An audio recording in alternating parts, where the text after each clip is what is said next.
What a game I have just witnessed. Oh my goodness. I had to wake up at 6 a.m. in the morning to watch this, and man, am I glad I did. It has everything you want in a match as a neutral.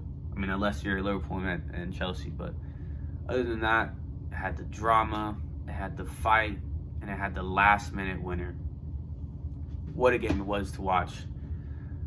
And man, were Man City lucky to get out of there with 3 points, but not the reasons why you think, and I'll get into that in a bit. Let's just get into the first half. First half, Arsenal were brilliant.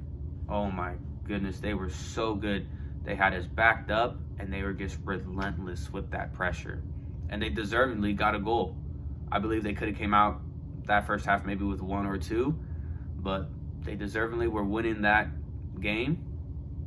And I wasn't even mad at my players. I mean, we could have done a lot more.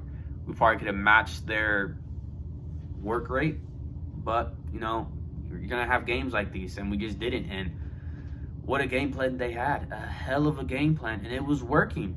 It was really working. And before the game, I had 1-1. I believed it was gonna be 1-1. Arsenal were really in good form, but so were we. So I just thought maybe we would split the difference and go 1-1. But after that first half, I was praying that we would get a draw. I was praying that we would get a draw. I was thinking the game was going to go like us dominating like we typically do, but maybe we struggle to finish. Y'all have some, a good defensive plan, and then y'all nick a goal. But it was the opposite. It was the complete opposite. Y'all were dominating us. And I checked the stats after the first half, and I seen that we had 60% possession. And I couldn't believe it. It didn't seem like that. It didn't feel like that. I was constantly scared and worried that y'all were going to get a goal, which y'all did. And so when I seen that we had 60% possession, I was blown away. I was like, man, how? I mean, I know how. It's because we were playing out the back constantly, but it was not dominating possession, It was not. We weren't doing anything. We didn't even get a shot on goal, I believe, that first half. But the second half, we get a PK.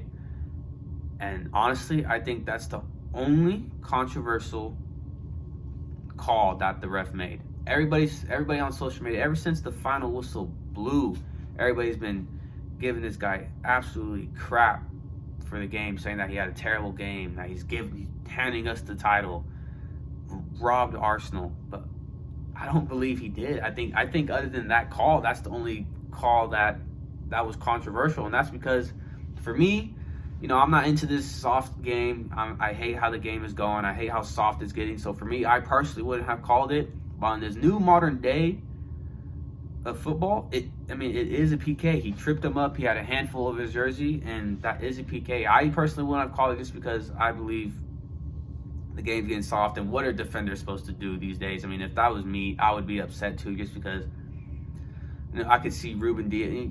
Defenders, they have to be physical, especially in the box when they're right in front of goal. So it's just like, what are defenders supposed to do these days? Like, everybody just expects them to just defend like this, and like, come on, this ain't the NBA.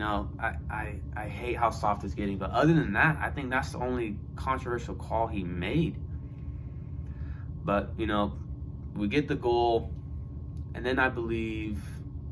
Yeah, so this was after we scored the PK. After we scored the PK, Laporte fumbles that ball, headers it over Ederson, and Nathan Ake, or A, however you say it, clears it, but he put it on a plate for Martinelli.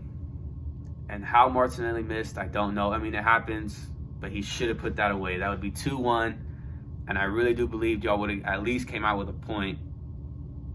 At least, but I really would have backed Arsenal to get 3 points after that.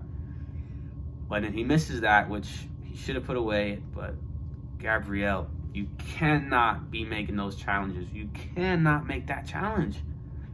Jesus was nowhere near goal, and he has players behind him. So why is he making a challenge like that? Already on the yellow card, and that is where y'all lost the game. That is where y'all lost the game. That is where 3 points was no longer going back with y'all. Y'all were not going to come out there with 3 points after that moment. And you guys have no one else to blame other than yourselves. You guys played well after that, really well. Y'all defended brilliantly after that to keep us from scoring 1 or 2. And we are lucky to come out with 3 points, but I don't believe it's because of the refs. I think we were just lucky that the ball fell to Rodri. He got the goal. What a celebration. I think he might have been chatting a little bit with the fans because, I don't know why. There was no reason to really do that, but, I liked it. I messed with it, but, you guys fumbled the bag. You guys did. It wasn't the ref. It was only you guys. If Martinelli puts that goal away, that red card never happens, but that red card should have never happened even after the miss, because why are you making that challenge? You had Man City exactly where you wanted us. You were dominating the ball. You guys were making the more chances, the clearer chances too. You guys had the perfect game plan. And I'm impressed. You guys should be happy. You guys should keep your heads up. I hope y'all can bounce back next game and keep this running form.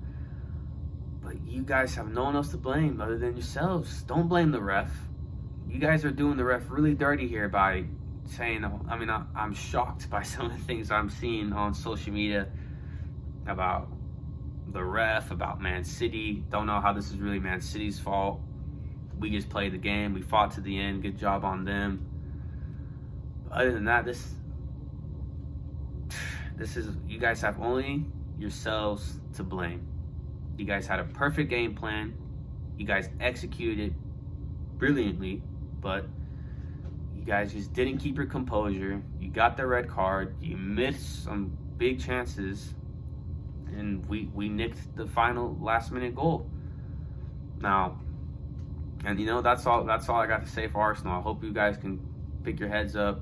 If I'm an Arsenal fan, I'll be proud the way I played. I would be upset by the result, because you guys definitely deserved to.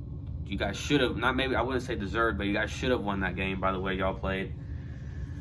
But you didn't. And for Man City, it's impressive that we're up 11 points, because we haven't played particularly well. I don't think we've gotten out of third gear, but it is impressive that even though we haven't played our best football, the football that we know we can play, we're still 11 points clear. Now, that is with the game in hand. It could go back to 8, depending on tomorrow's result. But yeah. But what I will say is that even though we are 11 points clear, we do got to start picking it up if we want to keep that, because we will not continue to get results like this. We're not Liverpool. We're not going to be that team who is constantly getting the last-minute goal, constantly. You know how it is for Liverpool. There's another different level when it comes to that. So, what a match it was.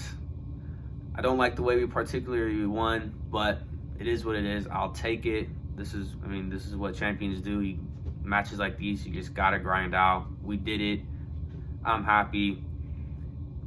But if I was an Arsenal fan, I would be upset with our players, not the refs.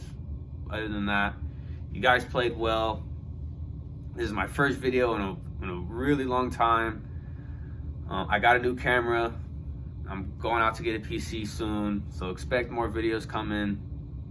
And man, what a game to start the new year, and what a video to come back to. So let me know what you guys think in the comments. Please like, subscribe. And until then, I'll see you next time.